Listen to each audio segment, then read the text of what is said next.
All right, everybody, welcome back to the Philosophies podcast. Per usual, I'm your host, Cody Johnson, and we've got another great episode for you today. I'm going to be talking with two, I guess I could call you guys colleagues, other business entrepreneurs and fitness industry entrepreneurs to talk about body composition. So, without further ado, would you guys like to introduce yourselves? You go first. Sure.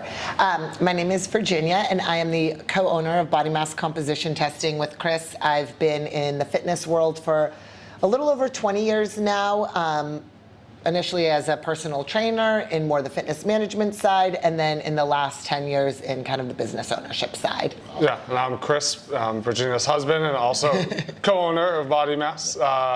I've been in fitness for not as long as Virginia, only 19 years.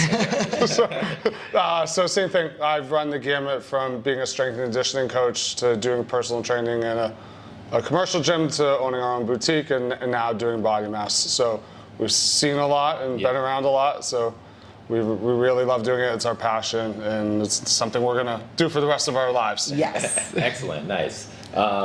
Two great guests today. Very excited about today's episode because we're going to be chatting body composition, which has become a very, I don't want to say hot topic because that feels like not the right word, but a very hot topic. It'll work. Popular. It'll work. Popular. It's very popular now. I think with the rise of kind of fitness being more, also for lack of a better word, trendy. Yeah. And people wanting to understand more about themselves. So I think most people listening to this probably know what body composition is, but from two body comp experts over here, explain to the people out there what body composition is. So in the most basic terms, body composition is the percentage of fat mass in your body to the rest of your total mass or tissue mass in your body. So we're looking at a percentage of what your body is made up of fat-wise versus the rest of the other stuff. Okay, yeah. Is that pretty layman's terms? That's pretty basic there. And I guess the main thing I think that people want to know too is like, why did this get trendy? Why is this even relevant? Yeah. And why should I, or anyone for that matter, care about what our bodies are? I think number one is we have a generation of people our age in their 30s and 40s who grew up on fitness and have been doing it for a really long time, and we have a more educated consumer base. They've tried a lot of different things. They've done things that get them results, and now as they get older, it's harder to get those results, and they're not accepting that that's just part of aging. They really believe that it's something that they want to continue to do and make a priority as they get older. And I think they're searching for information that can help them continue that, again, buzzword of fitness journey is to keep moving forward. So I think one, it's that. And then two, I think, like you said, it's popular in mainstream culture, whether it's Netflix documentaries about, what was the twins one called? It's a study about twins, and one is vegan and one's not, and they use DEXA in that. There's a book called Outlive, which is a New York Times bestseller from Peter Attia. He uses a DEXA scan. So I think it's becoming more mainstream, both in kind of the fitness world, but then also kind of pop culture, maybe some people who aren't so into fitness but are getting access to it and information about it elsewhere. Yeah, I think with the influx of social media and just media in general, like what you said with Netflix and the documentary, but with social media, the consumer is able to understand a little bit more, have more access to information. Obviously, some of that is stuff you have to sift through and what's like accurate, what's not accurate.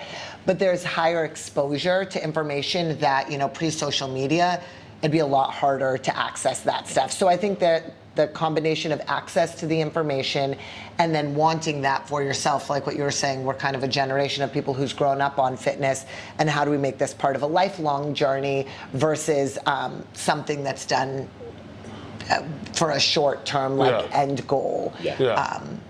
Helps. And I was just thinking as you were saying that, I think it's also our generation is like the on-demand generation of I want customized, personalized experiences that are geared towards me, and that's being applied even to fitness.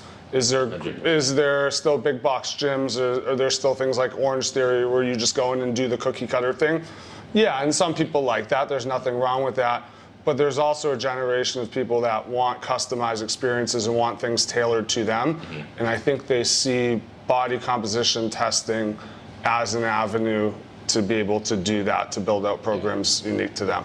100%. Yeah, I think one of the things you said in there was really, really good, and Virginia, you touched on this as well, is just the realism aspect of, like, as people get older, the things that we're exposed to don't necessarily age at the same level that we do. You see things on social media that are, where people are like, someone's in their 60s and is absolutely ripped, and they're probably on a whole host of stuff. things that aren't really real, but it's really hard to separate that from how the way people view themselves. And I think getting very good gold standard information is really important to navigating that in like a healthy way. Whether you are doing more like a competition side of things, but also whether you're just like an average healthy adult and you really need to know, like, am I actually improving, or is this age related, or what am I? What's a human being supposed to be like? And I think to that point, people are very aware that the world, but also fitness, is full of disinformation and people selling stuff.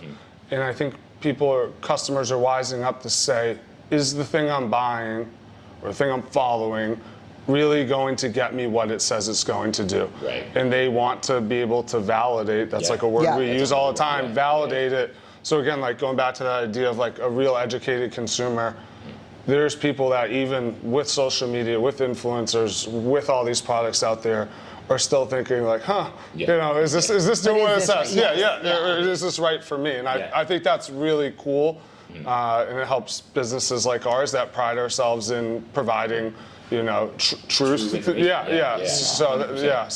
as you said that, I was like, that makes a lot of sense. That validity is massive, I think. And I mean, as someone who has gone to them for DEXA scans and sent clients and everything over there, from the professional side of it, it's fantastic. Like, if I have clients who either have body composition goals, or maybe we are just looking at just like want them to get stronger, well, we can see that on their lifts, and realistically speaking, some of that might be neurological for people who are newer, so they might just be getting more coordinated and stronger. But if I can send someone 3 months later and be like, hey, you actually added 2 pounds of lean muscle mass, then you're literally stronger. So like, you can really see that information, and it gives me a good baseline. Selfishly speaking, to all the clients out there, obviously I want you to know good information, but also I want good information. I want to know if what I'm doing is working. It's helpful for you as the professional, not just the client. And that's a placebo. Not like I think I'm doing a good job. You think you're doing a good job. I am proving to you that I am doing a good job. And that's like how we got into it. Is we were trainers sending our clients, and like my whole pitch on why to do it was just simply, you're gonna put time, money, and energy, the 3 things we probably value most in life, into trying to achieve your goals, and putting that in my hands. I just want to be able to prove that what we're doing is working. I want to validate my business, 100%. And I think that's also a way as a professional to show like that I'm not just. I'm not just BS. I'm proven. And along what you were saying, I work primarily with women in terms of training, and so I think, as I'm talking about this a little bit more from a female perspective, but I'm sure it's very similar to guys, is progress has always historically been measured on a scale, right? So it's, if I step on the scale and I weigh less, then I've made progress. If I step on the scale and I weigh more, I've not made progress. And you could be the same person on that same day stepping on a scale, and if it just reads a different number, if I could manipulate it to say something different, that's gonna kind of dictate how you feel about what it is you're doing. 100%. And especially if a woman is starting off in strength training and wants to get stronger and wants to build muscle, you are likely going to put on weight because muscle has mass to it and it will weigh something. And so if you are starting a training journey with Chapel Hill Training, and you come in on day 1 and you weighed yourself and you weighed 150 pounds, and then 6 months later you still weighed 150 pounds, you are going to think what you're doing isn't working because of how we've been conditioned to think, right? Like, I didn't lose weight, so it's not working. But if you have gained 10 pounds of lean mass and you lost 10 pounds of fat mass, and you've really made a 20-pound differential change in that 6 months, that's huge progress. But if you're just going by a scale, right? You're like, I have these ambitious client goals. But like if you stepped on a scale, okay, realistically, you gained 3 pounds of muscle and you lost 3 pounds of fat in 6 months. Much more realistic. But then you can see like, okay, I'm actually making progress and I'm actually shifting what I'm doing training-wise and I'm actually starting to see results because I see my body fat percentage, my body composition's improving, my body fat percentage is dropping, and that's the measure that's valuable, not 100%. What a scale tells you. 100%, yeah. I have no notes. That was great. Yeah. So I feel like we kind of answered a little bit of our questions, but let's get a little deeper. So, when people are like looking to go measure their body composition, they want to get their baseline, why should they pick a DEXA? We've kind of alluded to this a little bit. Why should they pick a DEXA as opposed to maybe like InBody or like skin calipers, or for those people who are just really dedicated to the craft and want to go do underwater weighing no. local university? That is so, did you ever have to do that in undergrad? It is so unpleasant. You have to like stand there in line with all your classmates in a bathing suit, like shivering to go get dunked in like a cold hot tub. Yep, and then I think it's probably the same for you if you did this. You get in there and you have to hold your breath. Yeah, and you have to breathe it all out. Yeah, you have to breathe all your air out, and then you have to go underwater and wait until all of your classmates get their number, but also the water settles. Yeah. It's very, very particular. And if you're like me who has panic attacks underwater, not great. It was, I was one of the 2 people in our class that did that, and it was not my favorite. Agreed. That way. Absolutely. So So back in the day, hydrostatic weighing was the gold standard. As obviously technology improves, knowledge grows. So the DEXA scan is the new gold standard. That's what's used for body composition measures in clinical research. There's multiple reasons why, and I can let you kind of touch a little bit more on the sciencey side of it, but one of the biggest benefits of the DEXA, not just the accuracy, which I'll let you go into a little bit more, but is the wealth of information it provides. So it's not giving just accurate information, but it's giving data on your body as a whole in terms of fat mass, in terms of lean mass, in terms of bone. It's giving you segmented breakdowns so we can look at very specific parts of your body. So it's helpful for physical therapists because as somebody's rehabbing, are they actually building muscle back up on that atrophied side? Like, do we see that gain in lean mass? So there's a lot of different nuances that various fitness professionals and health professionals can use with it. We can look at things like differentiating visceral fat from subcutaneous fat. So correlating the risk of diabetes, heart disease, metabolic disease, all the bad stuff. So the information that the data provides goes so much deeper than just your body fat percentage. But do you want to talk a little bit more about like the... You give me the hard one. I know. Do you like that? I'll just put it like in layman's terms, because nobody really wants to hear about percentages and all that stuff. It's for the people, not for you. So the easiest way to explain it to people all the time is I say other testing tools minus hydrostatic weighing. Or bod pod. Bod pod to an extent. Also equally uncomfortable. Yeah, which doesn't give as much information. Yeah. But I say other testing tools, even if they're done accurately, I'll give you that they can be done accurately, they're still making assumptions. And what I mean by that is they just measure a couple areas of the body and then assume the rest of the body is reflective of that. So if it's skin fold calipers, they're pinching a couple areas. If it's a BIA or an InBody or like your smart scale, it's sending an electrode through water that does a loop through your legs or your arms and then says based on how long it takes to go through there, we can assume what your body fat percentage is. So they're measuring one area or a couple areas and saying the rest of you looks like that. But we know that's not true. If you just measure my legs, do you want to tell the story about our experiment? Yeah. So this is good. So let me explain it. And then, so if you just measure your legs, you're measuring that, and then again, even if it's done accurately, you're assuming the rest of the body looks like that. Yeah. So we ran this experiment. Yeah, we did it twice, like multiple years apart. We did an InBody and a DEXA. Kris and I both did, and then we did it a couple years later on a different InBody and DEXA. And for both of us, both times that we did it, the InBody and DEXA for me was like within 1% different. So it was the in-body was pretty accurate for me in reading my body composition relative to what the data on the DEXA was when I did it the first time and when I did it a few years later on a different piece of equipment. Mine, not so much.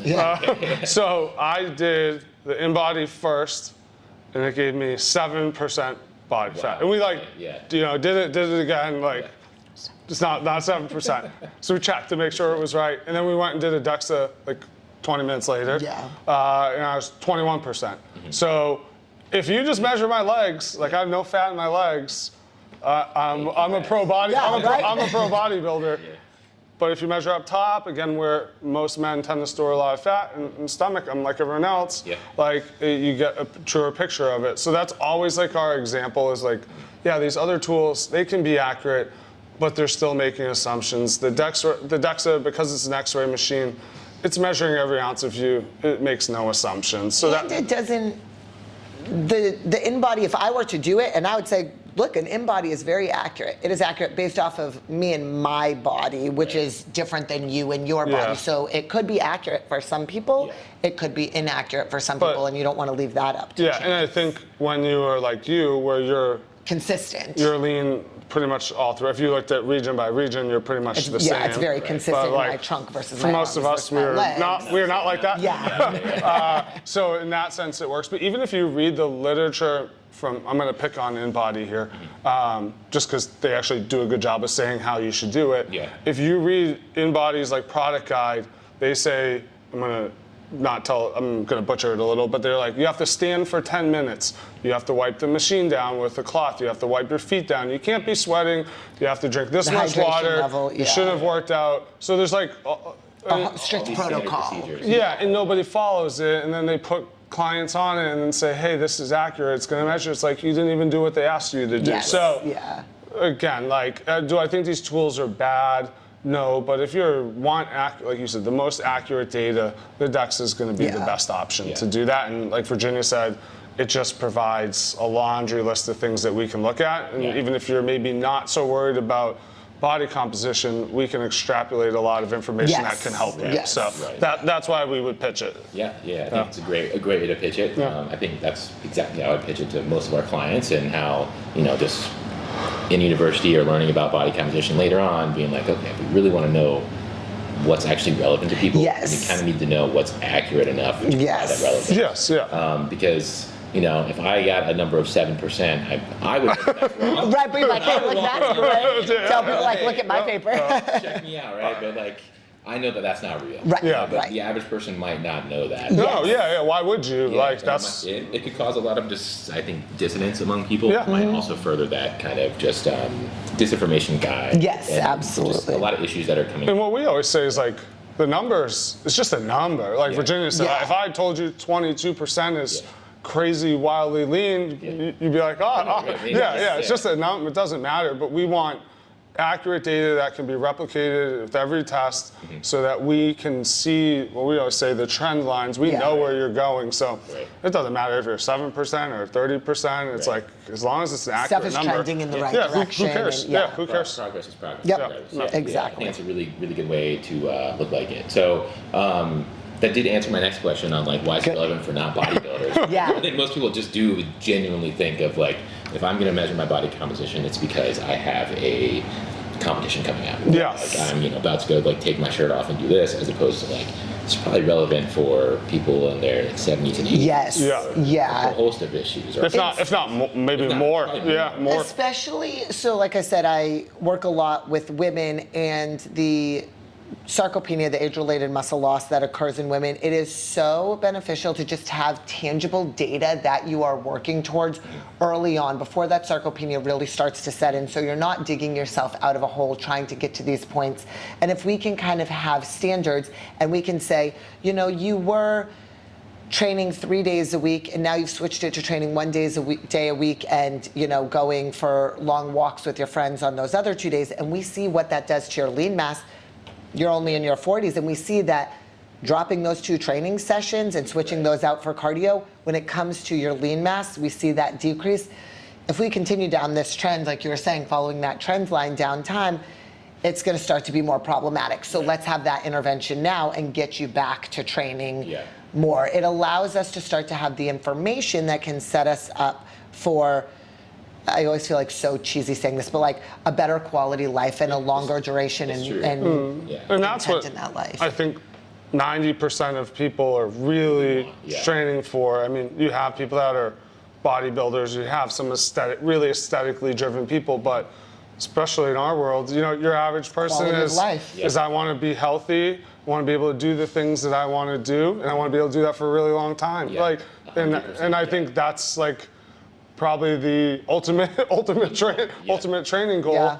And I think, how do I say this? Like, the repercussions for not taking care of yourself when you're 60 or 70, or all the things that add up in the past 30 years before you get to that point, it's real. Like when you see like our parents age people, and then even people a little bit older than us, like it's real. It happens. You have real health problems. You can die. So in the DEXA can help again pull out some information that maybe sends some of those warning signals.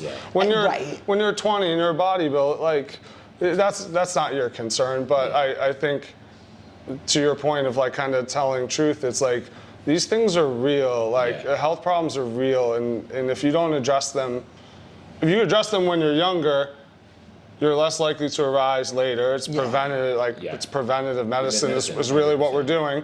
And then if you're in your 60s or 70s, it's a real intervention that can create a positive change and move things for the backwards. rest of your life, literally. And if you don't, we know what happens. Like it's real. So so it's good. There's some great, and it's not.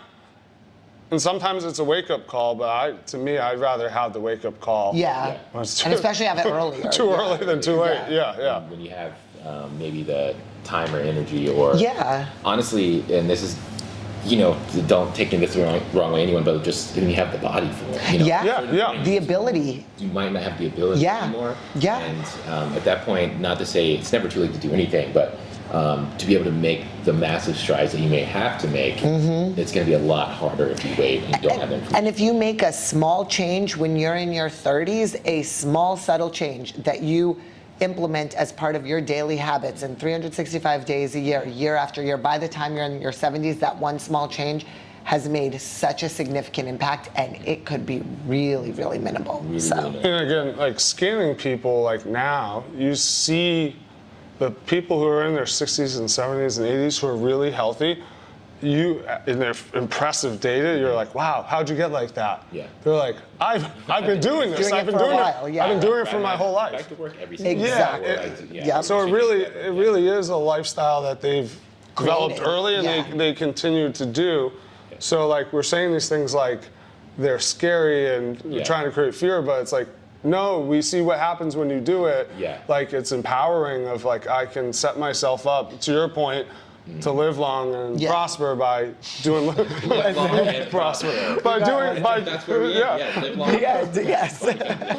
by doing that early, like you really do set yourself up for success, and that's like the message I think that we want to be, is like empowering of you can change stuff, you can really make a difference by doing this stuff early. I think that's a really good point. And I think that can really be the last point, I think, is like to not continue to use many idioms, but knowledge truly is power in a lot of ways. I mean, I'm not even going to have to go through the socio-historical, but in general, just like having knowledge about yourself, what you're capable of, what your body can be, or you want it to be, is like incredibly, honestly, it's just invaluable. Like I don't know that you could ever learn enough about your body, and I think, you know, frankly, even as someone that works in the profession, and I do have a lot of knowledge surrounding the body and what that looks like over the course of a whole entire lifespan. But I think even for me, I'm still a human, right?